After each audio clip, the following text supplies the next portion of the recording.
सत्यभामा जो सत्राजीत की कन्या है, ये भी भगवान की एक पटरानी है। सत्राजीत के पास में एक बड़ी सुंदर मणि थी जो रोज नित्य प्रति 6 मन सोना देती थी, रोज सूर्य का दिया हुआ उपहार। भगवान श्री कृष्ण को चोरी लगा दिया कि मेरी मणि चुरा ले गया द्वारिकाधीश, बचपन से ही चोर है, कभी माखन चोर, कभी चित्त चोर, कभी वस्त्र चोर, अब मणि चुराने लगा। ये संक्षिप्त बता रहा हूं।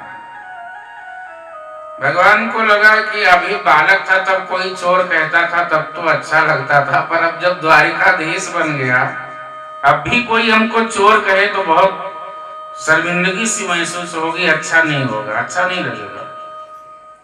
भगवान ने कहा अब तो हमें ढूंढना होगा, और मणि को ढूंढने के लिए भगवान निकल पड़े।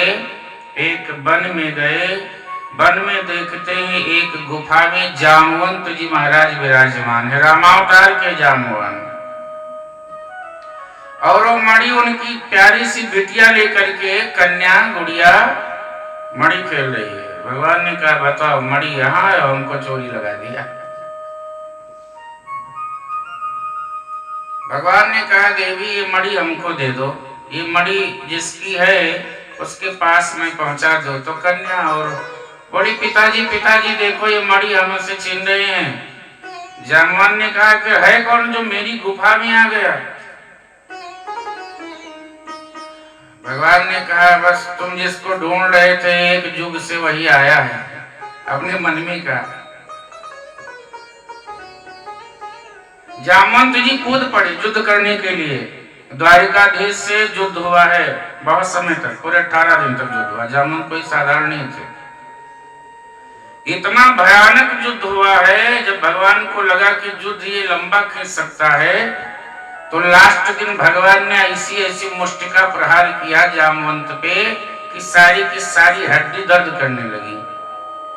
तब जामवंत जी चरणों में गिर गए, बोले महाराज मैं पहचान गया, मुझे परास्त वाला करने वाला इस धरती पर कोई है ही नहीं, आप प्रभु राम जी हैं, आप ही मेरे प्रभु हैं, श्याम बन करके आए हैं।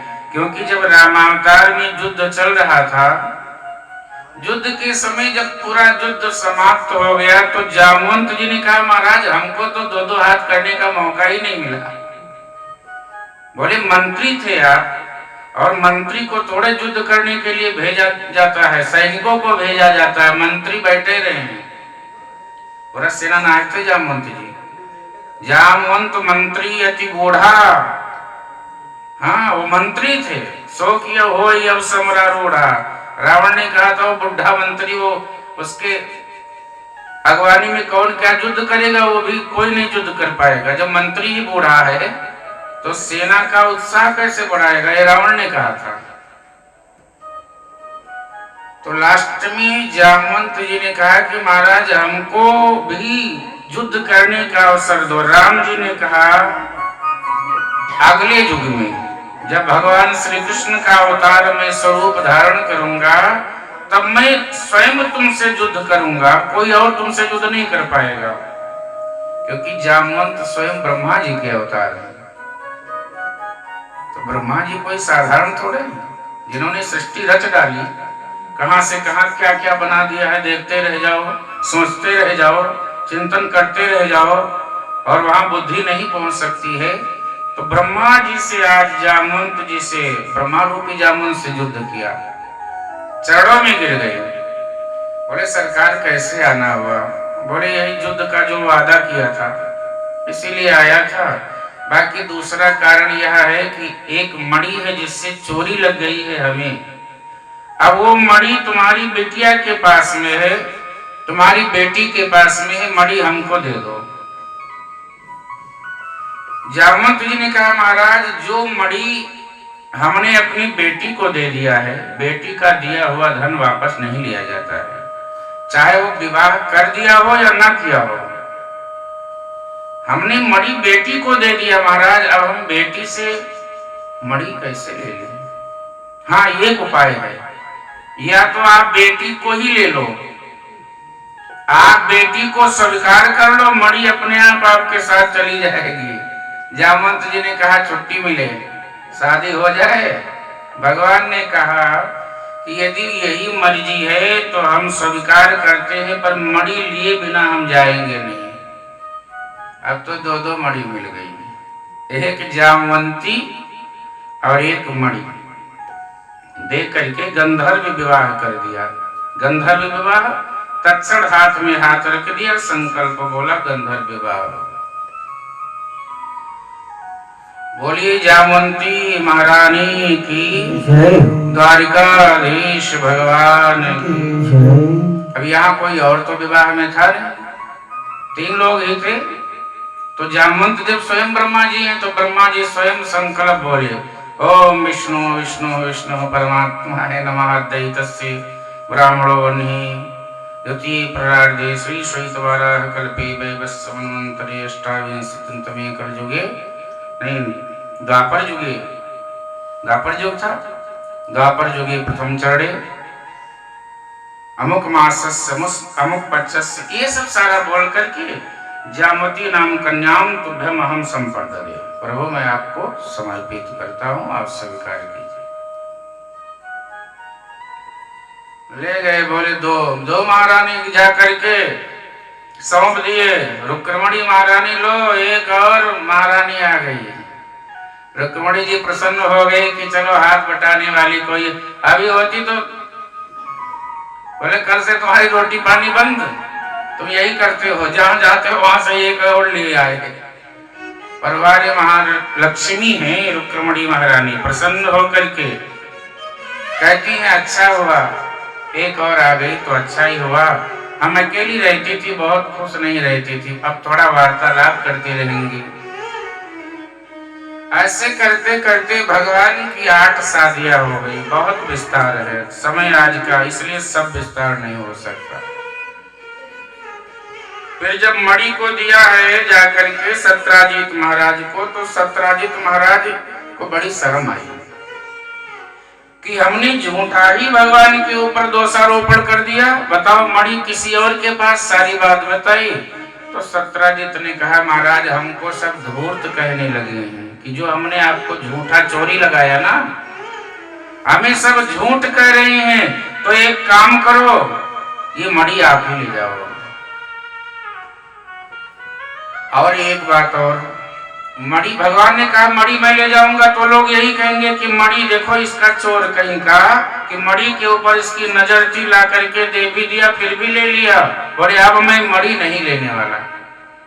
तो बोले हमारी एक कन्या है, आप ऐसे ना लो तो हमारी वो जो कन्या सत्यभामा है उसके साथ में आप वर्ण कर लो, विवाह कर लो और ये मणि ले जाओ। ये मणि ने कितनी शादी करवा दी भगवान की, एक मणि और कितनी शादियां, एक मणि के चक्कर में 2-2 शादी हो गई। बोले चलो भैया जब मणि मिल रही है, और एक मणि मिल रही, एक महामणि मिल रही है, क्योंकि शास्त्रों में सुंदरी को भी महामणि कहा गया है।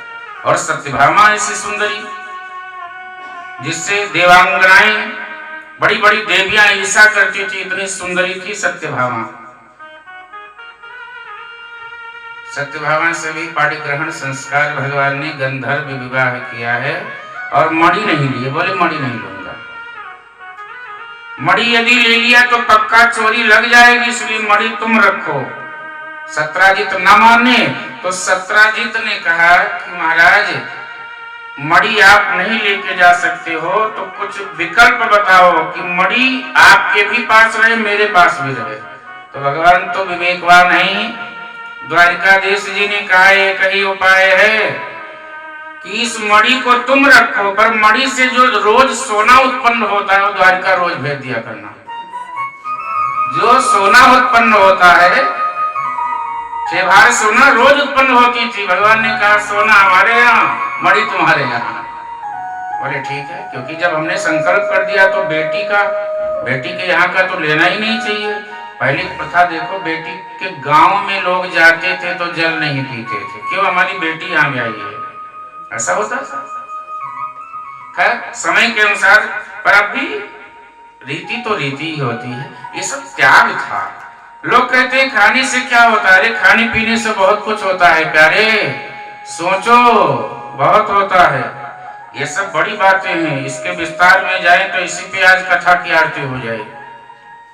पर नहीं, इतना जरूर सोचना चाहिए, जो नीति है, जो नियम है, उसका निर्वाह करना चाहिए।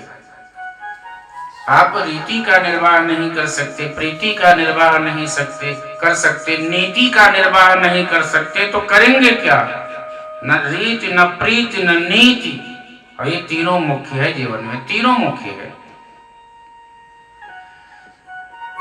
बोलिए द्वारिकाधीश भगवान की। भगवान की एक और शादी हो गई।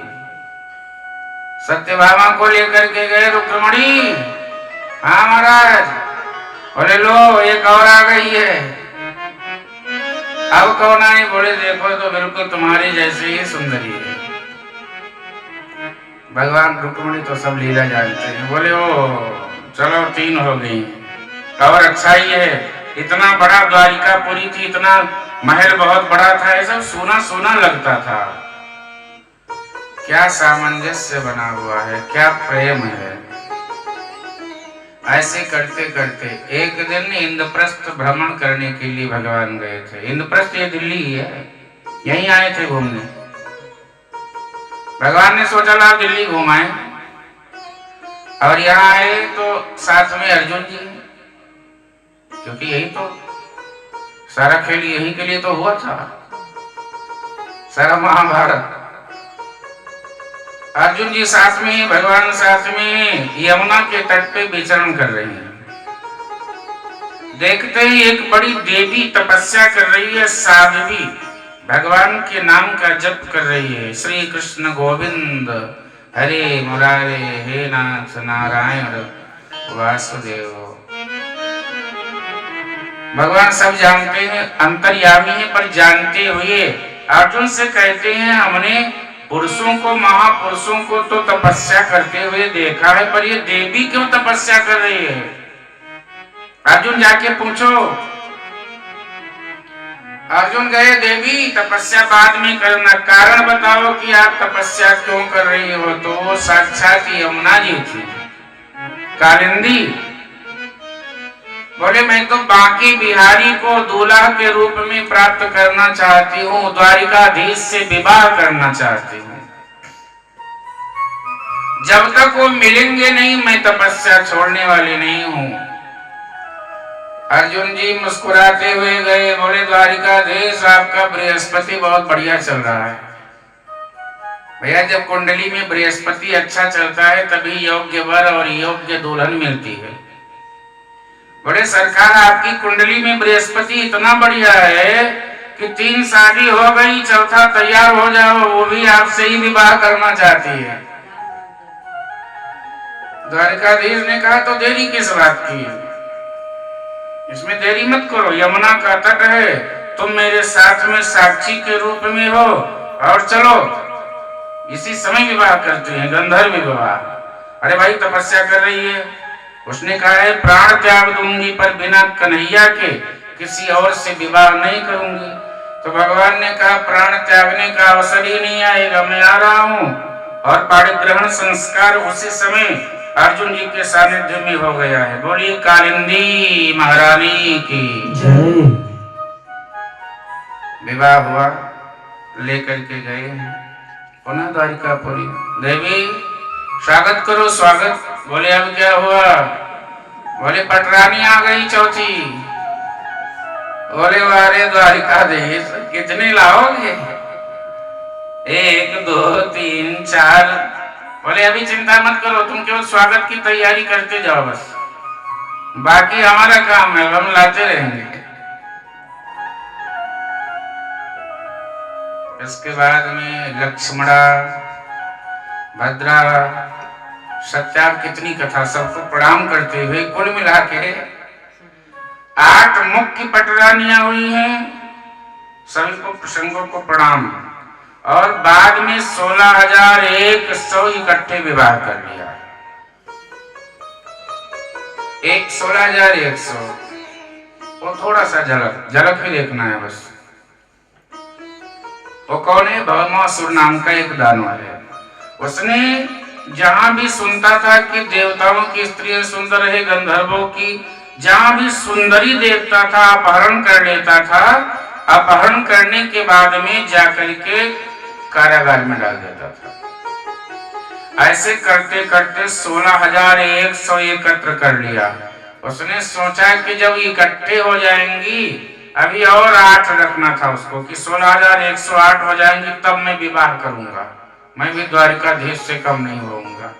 पिछली बार की कथा सुन रखा होगा कि उनके 16,108 है, हम भी 16,108 से विवाह करेंगे।